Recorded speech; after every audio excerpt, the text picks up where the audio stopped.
Campina Grande, quinta-feira, 12 de junho. Hoje comemora-se o Dia do Correio Aéreo Nacional e também o Dia dos Namorados. Hoje é um dia especial para todos os casais, namorados, noivos e casados. É o dia em que nós celebramos o amor, a ternura, o carinho, o afeto, o respeito um pelo outro. Parabéns pela passagem do Dia dos Namorados.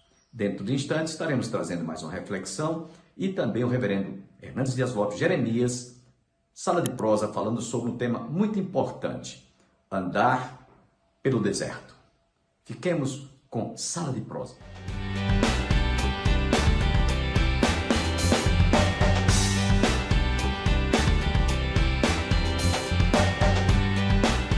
Fala, gente boa! Nós estamos começando aquela conversa boa, menino. Sala de Prosa. Fala, mestre. O negócio aqui suja na hora. É na hora. É na hora. Então, já que o negócio é deserto... É deserto? Diz você que é, né? Vamos no deserto. Vamos no deserto. Passar no deserto. Deixa eu conversar com o versículo bíblico aqui hoje. Epa. Vamos conversar diferente. Ó. Salmo 84, verso 5. Bem-aventurado o homem cuja força está em ti, em cujo coração se encontram caminhos aplanados, o qual, passando pelo vale árido, faz dele um manancial. Quer dizer, não é todo mundo que transforma o deserto. Só aquele diz, cuja força está em Deus. E cujo coração se encontram caminhos aplanados. Você já passou o deserto, mestre? Precisa definir, né? Já passei por alguns desertos físicos. Aí aproveite, fala aí um pouco do deserto da Judéia, menino. Pois é. Ó, Esse deserto... Atenção, meu Deus. Preparem, gente boa, a sustância. O deserto, esse aqui é o chamado deserto Negev. É o deserto mais árido da Judéia. E não é areia. Não é pedra. Pedra. Montanhas, vales. Andar ali é um desafio. É brutal, menino. Mas é curioso, pastor, que o texto diz, o qual passando... diz o texto aqui, os pés estão no vale, sim, mas no coração o caminho está aplanado. O coração está em Deus. Há uma diferença de topografia entre os pés e o coração. A circunstância vale, mas o coração está no plano. Olha que coisa linda. Linda. Um deserto, assim, que para você foi, assim, prático na sua vida, um tempo de sequidão. Tempo de sequidão. Foi o período em que eu vivi o drama da enfermidade na minha casa, da morte do meu pai, ao mesmo tempo do luto do meu irmão, que foi 4 meses de diferença. Só esse período, Varão? Só esse período. Meu irmão foi assassinado no dia 2 de agosto, meu pai morreu no dia 1º de dezembro, 4 meses depois. E foi um tempo muito difícil, porque tive que administrar vários sentimentos diferentes. A saudade, a revolta da minha família, a progressão muito rápida da doença do meu pai, o luto pelo meu pai. Isso secou seu coração ou não tanto? Não secou no sentido de relacionamento com Deus. Eu precisei correr mais para Deus ainda, para buscar mais refúgio. Mas eu confesso que eu estava longe, pastor, a 1.500 quilômetros da minha casa. E queria proximidade. Administrar um problema familiar de longe é muito difícil. Porque eram muitos temores na minha alma, muitos temores. Todo mundo passa desertos. Às vezes é financeiro. Às vezes é um conflito na igreja ou na família.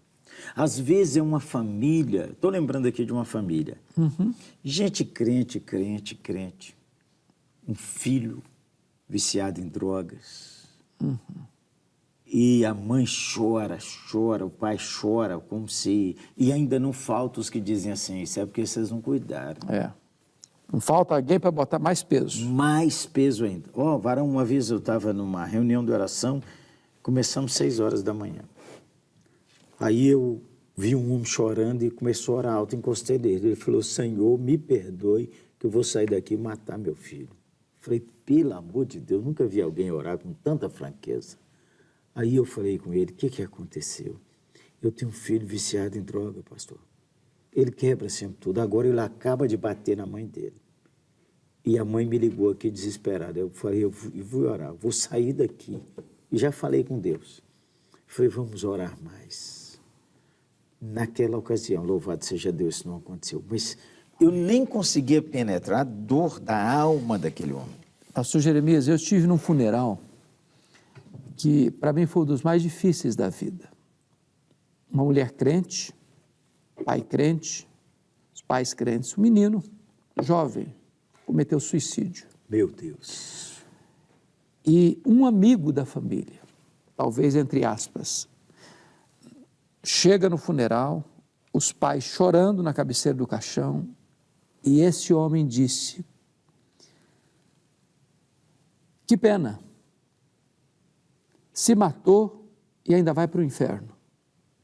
Que é isso, mano? Disse para os pais, aquilo quebrou minha alma, quebrou meu coração. Primeiro, porque esse homem não tinha o direito de dizer isso, porque só Deus pode conhecer. O livro da vida está na mão do Eterno. Está na mão do Eterno. Segundo, ele não tinha o direito de massacrar aquele pai e aquela mãe que já estavam machucados. A cana quebrada agora esmagalhou. Esmagalhou. Então, há pessoas que não têm essa sensibilidade. Às de ver vezes, a dor do outro, agrava a dor do outro. Passando deserto, às vezes financeiro. Às vezes a gente trabalha, não vê resultado. Não está vendo fruto. Não é verdade? É. E às vezes você até cansou. Eu também, naquele tempo da viuvez, quando Ana Maria morreu, o varão pensa, aí eu tive de tudo. Eu não queria nem orar, tinha dias. Tinha dias que eu não queria orar. Meu amigo, pastor Edson, ia lá orar comigo todo dia. E aí ele me animava a orar, porque tinha umas horas que eu... O coração estava desmaiado. Deus estava tratando. Aí é o seguinte, gente boa, glória a Deus que às vezes a gente passa nos desertos de outros e ajuda a brotar a vida, consolar ali. Eu queria que você desse 30 segundos de encorajamento para quem está vivendo um deserto existencial agora. Ok. Veja bem, quando Deus nos leva para o deserto, porque o deserto não é um acidente, o deserto é uma agenda de Deus. O deserto é a escola superior do Espírito Santo, onde Deus treina as pessoas, onde Deus trata com a gente, onde Deus muda, não a circunstância imediatamente, mas vai mudando o nosso coração. Quando Deus nos leva para o deserto, não é para nos destruir, é para fortalecer as musculaturas da nossa alma. Amém. E eu quero te dar uma boa notícia e uma ruim. A notícia é ruim. Primeiro que seu deserto vai acabar. Essa é boa, Rui? Essa é boa. Essa é boa. Seu deserto vai acabar. Mas não fica muito alegre não, que o outro vai começar. Porque Deus tem que nos treinar no caminho. Deus nos ama. E Deus sabe que constantemente Ele tem que nos levar a novos níveis. Como nós ouvimos aqui, o deserto é um jeito de Deus levar a gente para um novo nível. Mantenha viva a esperança. Isso mesmo. Perto está o Senhor. Quando Jesus foi levado ao deserto para ser tentado, ei, menino, as coisas novas estão vindo aí de maneira maravilhosa, inclusive a cruz e a ressurreição. Glória a Deus. Por nossa causa. Glória a Deus. Louvado e seja o texto Deus. que o irmão abriu a leitura diz que o qual, passando pelo vale árido, faz dele um manancial. E eu gosto dessa expressão, passando. Não é ficando. Menino. Boa. Olha, varão, eu queria que você orasse agora, que eu já orei, né, menino? Já orei e estou orando.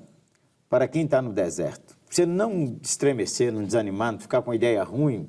Uma ideia ruim, dizendo, não xingue não, dê graças no deserto. Não murmure, né? Não murmure. Outra coisa, você vai passar. Memorize lá, ó, Salmo 84...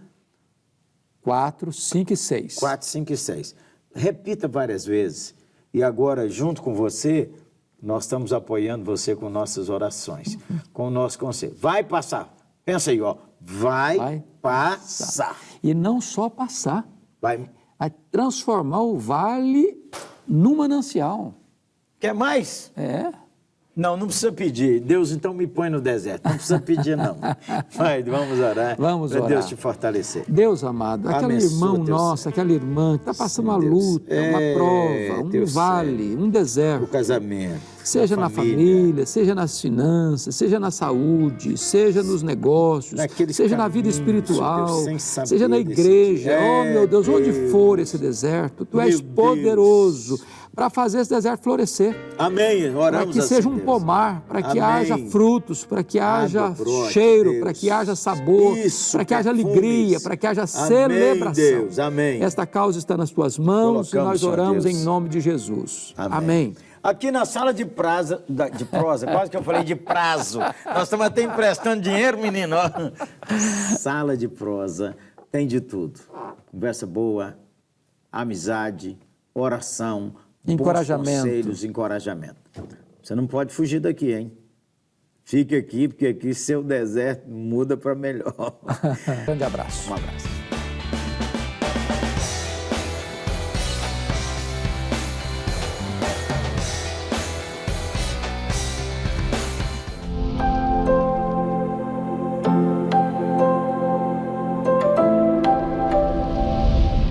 Amós 2, 6 a 16.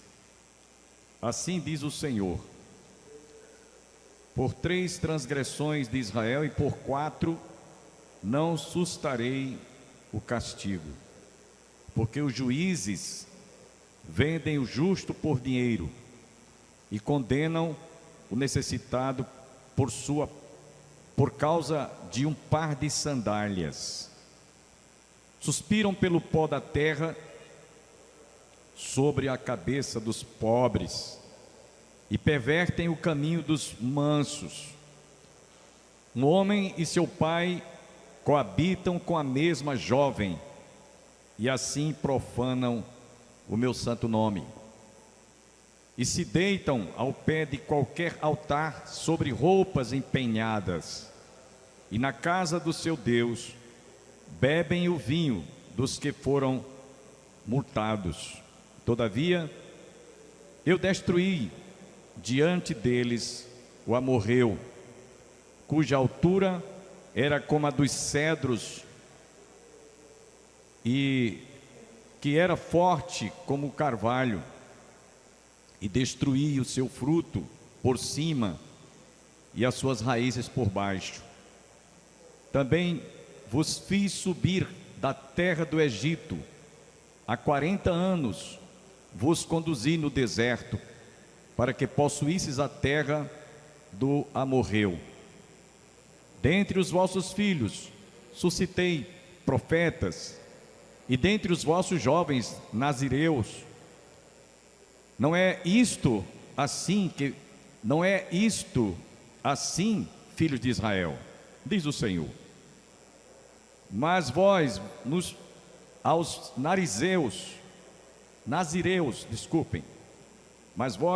nazireus, destes a beber vinho, e aos profetas ordenastes, dizendo: não profetizeis. Eis que farei oscilar a terra debaixo de vós, como oscila um carro carregado de feixes. De nada valerá a fuga ao ágil, o forte não usará sua força, nem o valente salvará a sua vida. O que maneja o arco não resistirá, nem o ligeiro de pés se livrará, nem tampouco o que vai montado a cavalo salvará a sua vida. E o mais corajoso entre os valentes fugirá nu naquele dia, disse o Senhor. Amém? Podem sentar, irmãos. E eu devo antes dizer para os irmãos que estudar o livro de Amós é voltar à história dos nossos ancestrais, considerando a cultura do povo daquela época, considerando a vida sociopolítica, que eu vou dizer para vocês, não é diferente do que a gente está vendo hoje. Não é diferente. Só mudaram as criaturas, mas aquilo que a gente, aliás, Eclesiastes diz isso: o que é já foi, o que foi há de ser. Então nada novo debaixo do céu.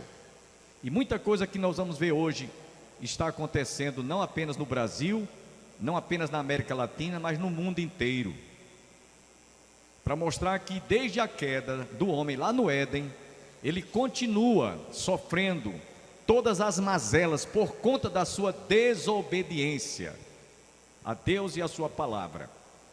Então o título da série é Chamados à Verdade. Hoje nós vamos ver o seguinte subtítulo: quando o povo de Deus se esquece. Se esquece de quê? Se esquece de Deus, se esquece da sua palavra, dos seus mandamentos, das suas ordenanças, das suas instruções, das suas leis, e desprezam ao ponto de também voltarem a ter novos problemas ou sofrerem novas consequências ou sequelas da sua desobediência. Isso acontece quando alguém se desvia do Evangelho. Isso acontece quando alguém despreza a palavra de Deus. Isso acontece quando alguém deixa o convívio na igreja e vai para o mundo. Não há nada diferente.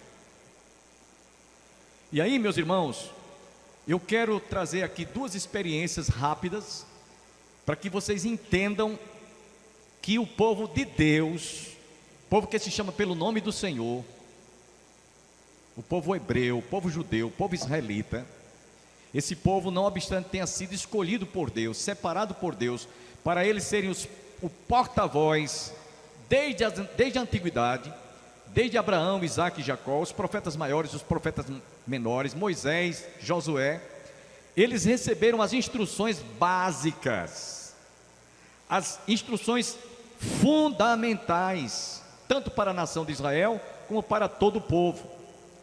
Por exemplo, lá no livro de Êxodo, no capítulo 12, nos versículos 24, 26 e 27, quando Deus instituiu a Páscoa, que falara da saída do povo do Egito, e a peregrinação deles durante 40 anos no deserto, Deus chegou para Moisés e disse: guardai, pois, isto por estatuto para vós outros e para os vossos filhos, para sempre. Verso 27, quando vossos filhos vos perguntarem: que rito é este? Verso 28, respondereis: é o sacrifício da Páscoa ao Senhor, que passou por cima das casas dos filhos de Israel no Egito, quando feriu os egípcios e livrou as nossas casas. Então o povo se inclinou e adorou ao Senhor. Isso foi uma recomendação que o Senhor fez ao instituir ou estabelecer a Páscoa.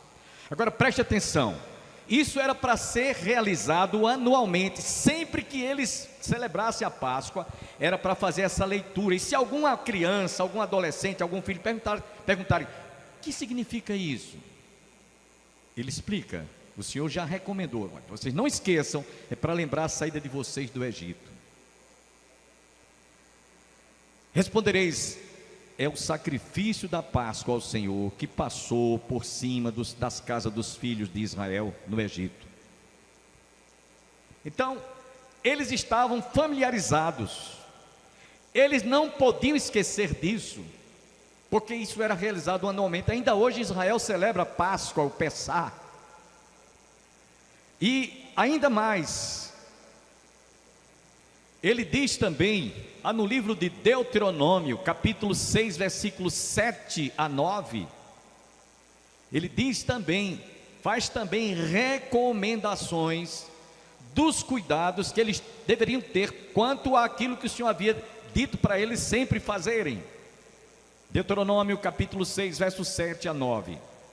Estas palavras que hoje te ordeno estarão no teu coração, tu as inculcarás a teus filhos, e delas falarás assentado em tua casa, e andando pelo caminho, e ao deitar-te e ao levantar-te.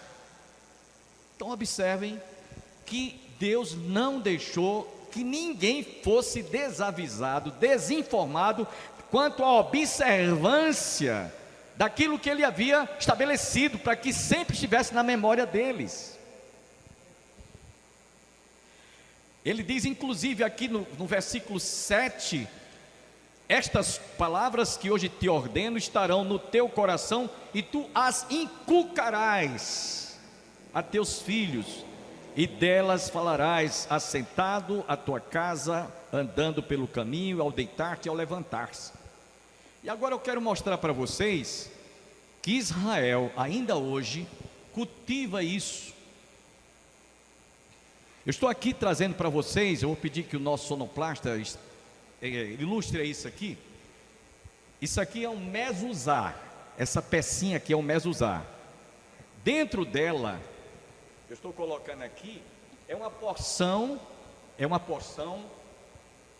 não, esse mezuzá, essa aqui, isso aí agora não, essa, é isso aqui, é isso aqui, isso aí chama-se mezuzá. Dentro desse mezuzá, desse recipientezinho, está uma porção das escrituras, escrita em hebraico. E todo judeu, desde os tempos de Moisés, vocês vão ver aqui, eles colocavam isso nos umbrais da porta, quando eles saíram do Egito. Era fixado na porta, no portal, aquela parte que recebe a porta. É portal mesmo, né? É portal? A porta da nossa casa, não tem lá aquela parte que recebe a forra, isso aí. Então era colocado isso aqui. Por que era colocado isso aqui? Porque o Senhor recomendara em sua palavra. Nós vamos também encontrar o tefilim, que aí agora é essa parte aqui que eu vou mostrar para vocês. Tefilim. Os judeus também usavam isso aqui. O tefilim, aqui na cabeça deles, existe uma peça como essa daqui, sendo menor um pouco, e nessa pecinha aqui, amarrada na cabeça, né, sobre esses tefilins, isso aqui, e os seus braços também, isso aqui chama-se tefilim. E o que é que está escrito ali?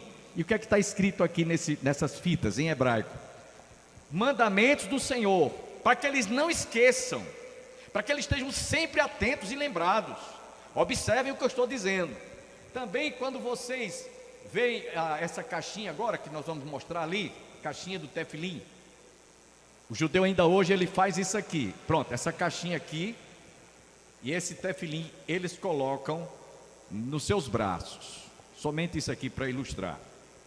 Obrigado, jovem.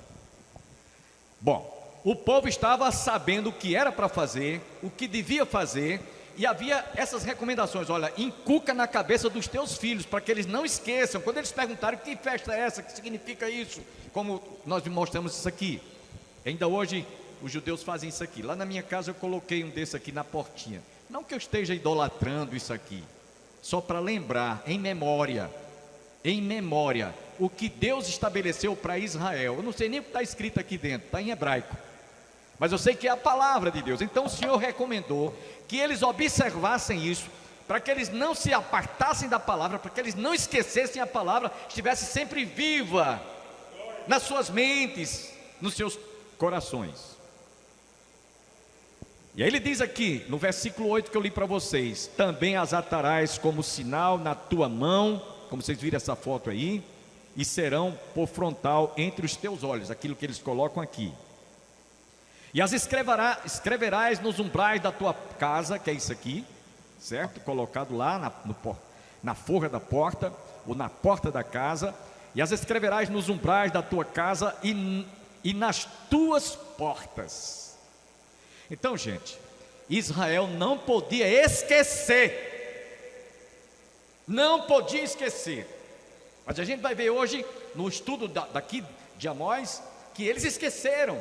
Eles desprezaram, como nós muitas vezes também esquecemos a palavra de Deus e desprezamos esta palavra. O Salmo 91, que é idolatrado por muitos crentes, que nós denominamos de bibliolatria.